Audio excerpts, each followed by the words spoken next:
നമുക്ക് ബാസുരാങ്കന്റെ കഥ കേട്ടാലോ?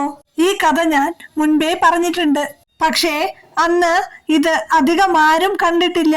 അതുകൊണ്ടാണ് ഒരിക്കൽ കൂടി ചെയ്യാമെന്ന് വിചാരിച്ചത്. അപ്പോ എല്ലാവരും ഈ കഥ മുഴുവനായും കേട്ടിട്ട് അഭിപ്രായം അറിയിക്കണേ. അപ്പോ നമുക്ക് കഥയിലേക്ക് പോയാലോ?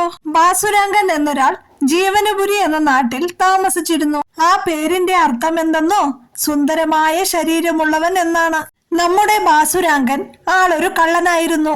ഒരു ദിവസം അയാൾ ഒരമ്പലത്തിൽ ചെന്നു. കക്കാനുള്ള ലാക്ക് നോക്കി നടക്കുമ്പോൾ അവിടെ കുറെ പേർ ഇരിക്കുന്നതായി അയാൾ കണ്ടു. അത് എന്താണെന്ന് അറിയാനായി അയാൾ അവരുടെ ഇടയിലേക്ക് ചെന്നുട്ടോ. നോക്കുമ്പോ അവിടെ ഒരു മഹാത്മാവിരുന്ന് കൃഷ്ണകഥ പറഞ്ഞുകൊണ്ടിരിക്കുകയായിരുന്നു.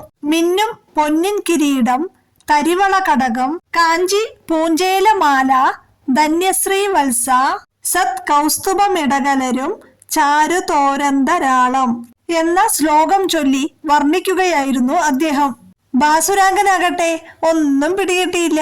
അയാൾക്ക് ആകെ മനസ്സിലായത് എന്താണെന്ന് വെച്ചാലേ, ആ മുത്തും രത്നവും പതിപ്പിച്ച ആ പൊന്നിൻ കിരീടം ഉണ്ടല്ലോ, അത് മാത്രമാണ്. ആകെ അയാൾ കേട്ടത് അത് മാത്രമായിരുന്നു. അയാൾക്ക് അതിൽ വലിയ കൊതി തോന്നി. അത് കിട്ടിയാൽ നന്നായിരുന്നു, എങ്കിൽ മോഷണം നിർത്തി നല്ല മാന്യമായി ജീവിക്കാമായിരുന്നു. കൃഷ്ണന്റെ പൊന്നിൻ കിരീടം. പിന്നെ ഒന്നും കേട്ടില്ല. ആരാണ് ഈ കൃഷ്ണൻ? എവിടെ ചെന്നാലാണ് ഈ കൃഷ്ണനെ കാണാനാവുക? അയാൾ കൃഷ്ണനെയും കിരീടത്തെയും മനോരാജ്യം കണ്ട് അവിടെ ഇരുന്നു. അതൊന്നറിയണം. സത്സംഗം കഴിഞ്ഞ് എല്ലാവരും പോയപ്പോൾ ബാസുരാങ്കൻ കഥ പറഞ്ഞ ആളുടെ കൂടെ കൂടി. അല്ല, അങ്ങ് ഇപ്പോൾ പറഞ്ഞത് ആരുടെ കിരീടത്തെ കുറിച്ചാണ്? ഇത് കേട്ടപ്പോൾ ആ ഭക്തനൊന്ന് ചിരിച്ചു.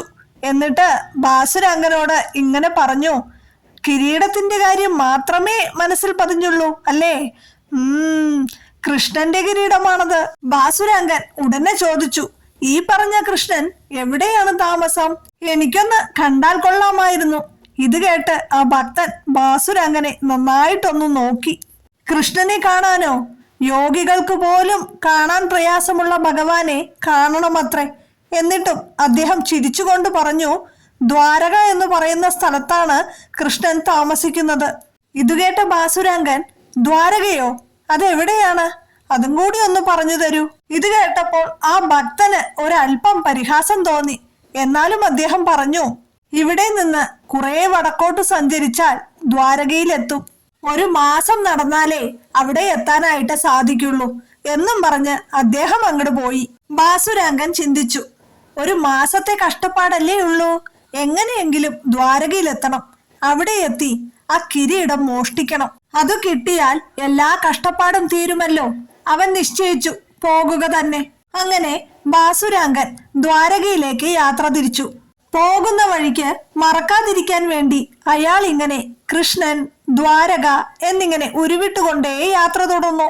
ഉറക്കത്തിലും കൃഷ്ണനും ദ്വാരകയും കിരീടവും മാത്രമായി മനസ്സിൽ. ഉണ്ണുമ്പോഴും ഉറങ്ങുമ്പോഴും നടക്കുമ്പോഴുമെല്ലാം അയാൾ കൃഷ്ണൻ, ദ്വാരക എന്നിങ്ങനെ ഇടവിടാതെ ഉരുവിട്ടുകൊണ്ടിരുന്നു.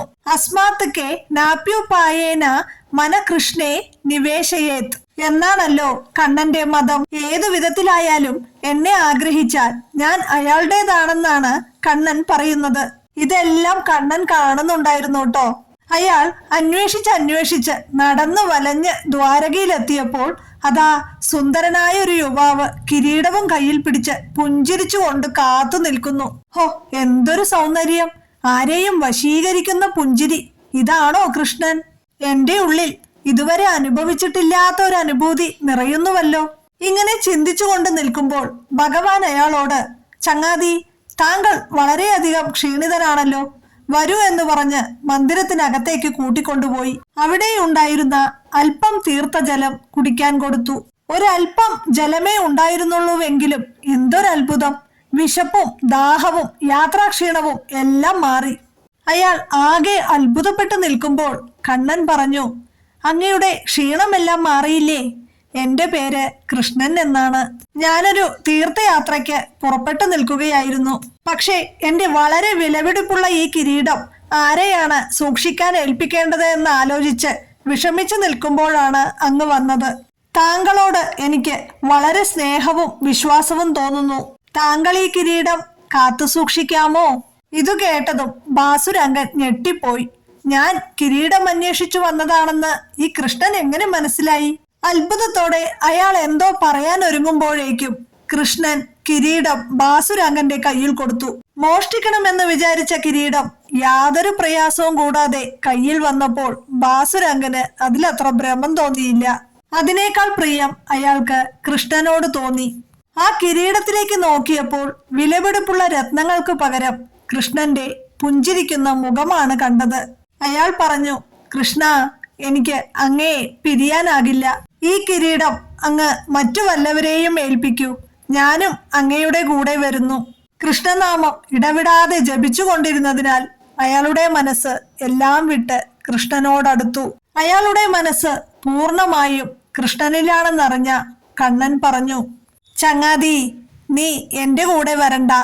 ഞാൻ സദാ നിന്നോടൊപ്പം നിന്റെ കൂടെ തന്നെ ഉണ്ടാവും. നിന്നെ പിരിയാൻ എനിക്ക് കഴിയില്ല. അതാണ് നാമമഹിമ. സാങ്കേദ്യം പാരിഹാസ്യം വ സ്തോപം ഹേളനമേവ വ വൈകുണ്ഠ നാമഗ്രഹണം അശേഷാഗഹരം എന്നല്ലേ. അതുകൊണ്ട് കണ്ണനെ വേണമെന്നുള്ളവരെല്ലാം സദാ നാമം ജപിക്കൂ. ഒന്നിനും വേണ്ടിയല്ലാതെ വെറുതെ ആ നാമം ജപിച്ചാലും കണ്ണൻ അവരുടെ അടുത്ത് ഓടിയെത്തും. ഹരേ കൃഷ്ണ.